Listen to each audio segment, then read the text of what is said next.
एक बार सती अनसुईया की परीक्षा लेने 3 साधु उनकी कुटिया के द्वार पर आए। मुनियों के स्वागत के लिए अनसुईया ने अर्घ्य आचमन देकर कंद मूल समर्पित किया, किंतु मुनियों ने आतिथ्य स्वीकार नहीं किया। अनसुईया ने विनीत भाव से पूछा, मुनिगण, कौन सा अपराध हो गया जो आप लोग पूजा ग्रहण नहीं कर रहे हैं? मुनिगण बोले, आप हमारी प्रतिज्ञा स्वीकार करें, तब हम लोग अन्न जल स्वीकार करेंगे। अनसुईया ने कहा, अतिथि सत्कार प्राणों का बलिदान देकर भी किया जाता है, अतः मैं वही करूंगी जिससे आप प्रसन्न हो। मुनियों ने कहा, तो आप निसंकोच होकर हमारा आतिथ्य करें। जब सती अनसुईया कुछ समझ न पाई तो मुनि बोले, आप हमारे साथ पर पुरुष जैसा व्यवहार न करके लाज मर्यादा और संकोच को त्याग कर अर्थात नग्न होकर हमें भिक्षा दे। सती अनसुईया जी मुनियों की वाणी सुन अवाक रह गई और बोली, ये कैसे संभव है? कोई भी पतिव्रता नारी भला पर पुरुषों के सामने अपनी लाज व मर्यादा का त्याग कैसे कर सकती है? लाज और मर्यादा तो नारी के आभूषण होते हैं और आप मुझे आभूषणहीन रूप में क्यों देखना चाहते हैं? लगता है आपके मन में कोई खोट है। मुनि बोले, हम सच्चे तपस्वी हैं। मुनियों ने कहा, तुम निर्वस्त्र होकर भिक्षा दो, अन्यथा हम जा रहे हैं, पर ये याद रखना, हमें ऐसे लौटाने का विनाशकारी परिणाम तुम्हें भोगना होगा। तभी अनसुईया जी ने ध्यान लगाया तो तपोबल से पता चला कि ये तीनों मुनि और कोई नहीं बल्कि ये तो स्वयं त्रिदेव ब्रह्मा, विष्णु और महेश हैं। पता चला माता लक्ष्मी जी, सती पार्वती और सरस्वती जी ने अपने अभिमान वश इनको यहाँ मेरा पतिव्रत्य नष्ट करने के लिए भेजा है। सब जानकर माता अनसुईया जी मुनियों को कुटिया के अंदर ले गई और आदर पूर्वक बैठा दिया। प्रार्थना की, यदि मैं सच्ची पतिव्रता हूँ तो यदि मैंने भूल से भी स्वप्न में भी परपुरुष का ध्यान न किया हो तो तीनों त्रिदेव 6 महीने के शिशु हो जाएं। इतना कहते ही वे 6 महीने के बालक बनकर रोने लगे। माता ने निर्वस्त्र होकर स्तनपान कराया। महामुनि अत्रि अनसुईया के पति भी आ गए और सुकुमार बच्चों को देखकर आश्चर्यचकित हो पूछा, देवी, देव स्वरूप कमनीय, ये तीनों बच्चे किसके हैं? अनसुईया ने कहा, भगवान, ये आपके ही बच्चे हैं। भगवान ने स्वतः कृपा की है। महर्षि समाधि के द्वारा रहस्य को जानकर आनंदित हुए। आगे तीनों देव अब छोटे बच्चों के रूप में माँ की गोद में खेलते और माँ से क्रीड़ाएं करते थे। दिन बीते, मास बीता, वर्ष बीता। तीनों देवियां घबरा गईं कि पतिदेव कहाँ चले गए। उन्हें इतना समय तो नहीं लगना चाहिए था। वे घर से निकल पड़ी और मंदाकिनी के तट पर पहुँच गई। इस बीच नारायण नारायण की ध्वनि के साथ नारद उपस्थित हो गए। देवियों ने किसी तरह नारद को रोका और विनय के साथ पूछा, तीनों देवता कहाँ चले गए? नारद ने अंगुली के संकेत से बताया, देखो देखो, वे अनसुईया की गोद में खेल रहे हैं। तीनों ने नम्रता से कहा, नारद, हम इस आश्रम में जाना चाहती हैं। अनसुईया अप्रसन्न तो नहीं होंगी? जो देवियां थोड़े समय पहले जिस अनसुईया की पतिव्रता को अपने अहंकार वश नष्ट करना चाहती थीं, जिन्हें लगता था कि उनसे बड़ी पतिव्रता एक साधारण भूलोकवासी कैसे हो सकती है, अब वो उनकी पतिव्रता की ताकत देख उनके सामने जाने से भी घबरा रही थी। नारद ने कहा, अरे देखती नहीं कि तुम्हारे पतिदेव बच्चे बने हुए किलकिला रहे हैं? सती जहाँ बैठाती है वहाँ बैठते हैं, जहाँ लिटाती हैं वहाँ लेटते हैं। अब जाओ, पति की आशा छोड़ राम राम जपो। अब जाओ, पति की आशा छोड़ राम राम जपो। अंततः देवियों ने भूल स्वीकार कर कहा, नारद, अनसुईया से बढ़कर कोई पतिव्रता नहीं है, हम लोग इसे मानती हैं। हम अब किसी गुणवान के प्रति ईर्ष्या नहीं करेंगे। नारद ने कहा, तुम लोग सती की शरण में जाओ, कल्याण होगा। बच्चों को सती के वश देख वे भयभीत होकर घर के अंदर जाने का साहस नहीं कर रही थी। इसी बीच अनसुईया मंदाकिनी में स्नान कर गीले वस्त्रों में अंदर गई तो तीनों देवियों ने कुटी के द्वार पर खड़ी होकर कहा, माता जी, हम भीतर आए? अनसुईया ने उनसे पूछा, तुम कौन हो? उन्होंने कहा, हम आपकी पुत्र वधू हैं। अनसुईया ने कहा,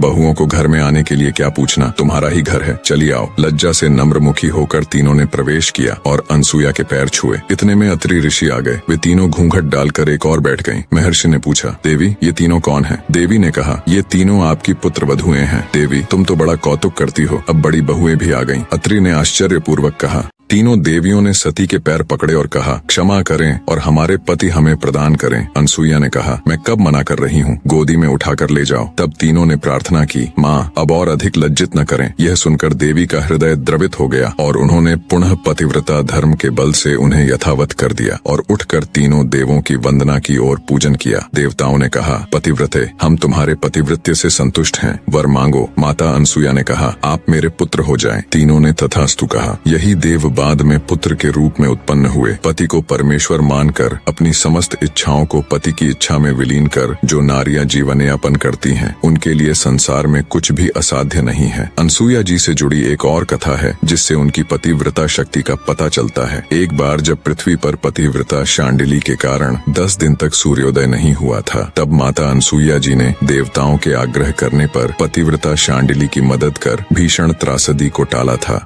बहुत समय पहले प्रतिष्ठानपुर नामक नगर में कौशिक नाम का एक दुष्ट ब्राह्मण रहता था। वह कोढ़ से पीड़ित था। उसके रिश्तेदार उसे छोड़कर चले गए, लेकिन उसकी पत्नी शांडिली उसे देवता के समान ही पूजती थी। कौशिक बड़ा ही क्रोधी स्वभाव का था। वह शांडिली का बिना किसी कारण अपमान करता रहता, लेकिन वह सुनती रहती। दिन भर अटारी में बैठकर आने जाने वाली स्त्रियों को बुरी नजर से ताकता था। एक दिन नगर के राजा के यहाँ से एक वैश्या निकली, जिसे देखकर कौशिक की काम वासना जागृत हुई। उसने अपनी पत्नी शांडिली से कहा, कुछ देर पहले मैंने यहाँ एक सुंदर वैश्या को जाते देखा था, क्या तुम मुझे उसके पास ले चलोगी? पति के मुख से दूसरी स्त्री, वो भी वैश्या, के पास जाने की बात सुनकर भी शांडिली को क्रोध नहीं आया, बल्कि वह पहले उस वैश्या के घर गई और वैश्या के सामने अपने पति की इच्छा व्यक्त की। वैश्या ने उसे बहुत सारे धन और उसके पति के साथ आधी रात को आने के लिए कहा। यह सुनकर शांडिली अपने घर लौट आई। अपने ही पति को वैश्या के पास ले जाने के लिए शांडिली ने सारे आभूषण इकट्ठे किए। जब रात हुई तो शांडिली जी ने अपने कोढ़ से घर्षित पति को कंधे पर उठाया और चल पड़ी। जिस मार्ग से वो अपने पति को लेकर जा रही थीं, उसी मार्ग में थोड़ी आगे मांडव ऋषि को चोरी के संदेह में राजा ने सूली पर चढ़ा दिया था। हालांकि मांडव ऋषि के पास भक्ति की इतनी ताकत थी कि वो चाहे तो अपनी मंत्र शक्ति से सजा से बच सकते थे, परंतु जब वो एक छोटे बच्चे थे तो चींटियों को कांटे चुभोया करते थे। अब उन्हें ये सजा उसी के फलस्वरूप मिली है, ये वे भली भांति जानते थे। तो अपने कर्मों को काटने के लिए वे सूली की सजा भुगत रहे थे। तभी वहाँ से शांडिली गुजरी। काफी अंधेरा होने के कारण उनके पति का पैर सूली से लग गया, जिससे सूली हिलने लगी और ऋषि को असहनीय पीड़ा हुई। पीड़ा से छटपटाते ऋषि ने शाप दिया, जिसने भी इस सूली को हिलाया है, सूर्य उदय होने से पहले उसकी मृत्यु हो जाए। शांडिली ऋषि का शाप सुनकर कांप उठी और उनसे आग्रह किया, महाराज, अंधेरा ज्यादा होने के कारण अनजाने में मेरे पति का पैर सूली से लग गया, कृपया अपना शाप वापस ले ले।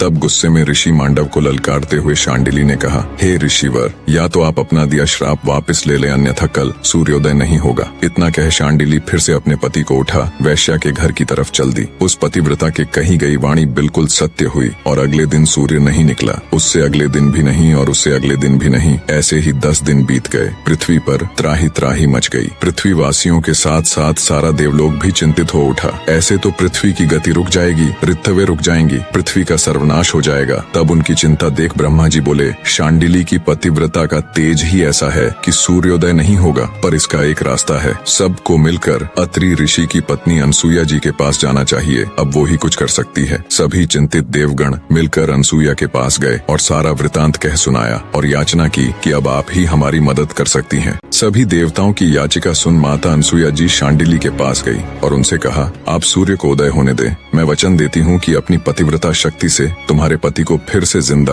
और बिल्कुल स्वस्थ कर दूंगी। उनका रोग समाप्त हो, वो देवताओं के जैसे अजर हो जाएंगे। माता अनसुया से आश्वासन मिलने के बाद देवी शांडिली ने सूर्योदय होने दिया। माता अनसुया जी ने अपने वचन अनुसार कौशिक ऋषि को जीवित कर उसे देवताओं की तरह अजर बना दिया। कौशिक ऋषि अब पहले की तरह कठोर स्वभाव का नहीं रहा। भारतवर्ष की नारियों में पतिव्रता अनसुया जी का सर्वोच्च स्थान है। वही शांडिली जी भी एक पतिव्रता नारी थी, जिसने सूर्य तक को उदय होने से रोक दिया था। चैनल को सब्सक्राइब कर नेक्स्ट कहानी आप किसकी देखना चाहते हैं कमेंट करके बताइएगा जरूर।